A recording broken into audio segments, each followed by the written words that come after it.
Inxanxathela yezitolo okuyiMaponya Mall sivuliwe ngemuva kokuvalwa yizakhamuzi ebezicasulwa isigameko sakamuva sokubulawa komshayeli we-e-hailing okungumthokozisi wakwaMvelase Sibongo.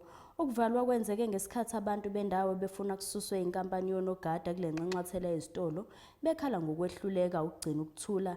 Isikhulu somnyango wezokuxhumana komphakathi eSoweto John Ximba uthe kuyimanje kunezingxoxo phakathi kwemboni ye-e-hailing namatekisi kanomnyango wezokuthutha abaphathi benxanxathela yezitolo kanye nababambe iqhaza emphakathini ukuze kubhekwane nezinkinga zokuphepha nokunqanda ezinye izinhlekelele.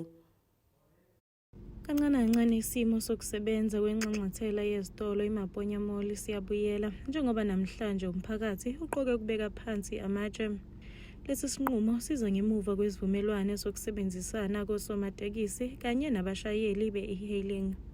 Ubhekelele ubudlelwano bomphakathi kwi-Association yamatekisi Soweto Taxi Services okuyiyona esebenzela ngaphakathi ezitolo uyakuchitha ukuthi bayathinteka ekubulaweni komshayeli we-e-hailing. Impela nje asithinteki isigameko sokudlula kwalomuntu oshonile izolo ensukwini ezidlulile, asithinteki thina siyaphikisana naloko futhi asikuthandi ukuthi mangabe kukhona ungezwani kube khona umuntu oshonayo. UXimba uqhube ngokuthi izinhlelo zokusebenza ziyaqhubeka ngemuva komhlangano ababe nawo. Futhi izolo sibe saba ne-meeting ukuchaza nokuveza ukuthi thina njenge-taxi industry sikuphi.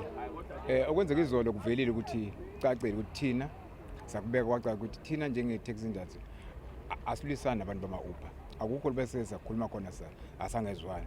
Sihlangana especially la eMaponya i-center management yakhona inokusinikeza i-boardroom sikhulume. Abantu besinabezolo besivumelene ukuthi imali izosebenza namhlanje, amaphoyisa athatha umsebenzi wawo, athatha izindlela zawo, nathi sisebenza ngokusebenza kwethu. Abagibeli Uber begibeli Uber, amateksi bemateksini. Isigameko sokushiswa kwezimoto zabashayeli be-e-hailing asiqali kule ndawo njengoba eminyakeni emibili edlule sake senzeka. Amaphoyisa ayaqhubeka nokuqapha isimo ngaphandle kwenxanxathela yezitolo kanye nezindawo ezisondelene. Ezindabeni zeSoweto TV, ngikuNokulunga Mthembu.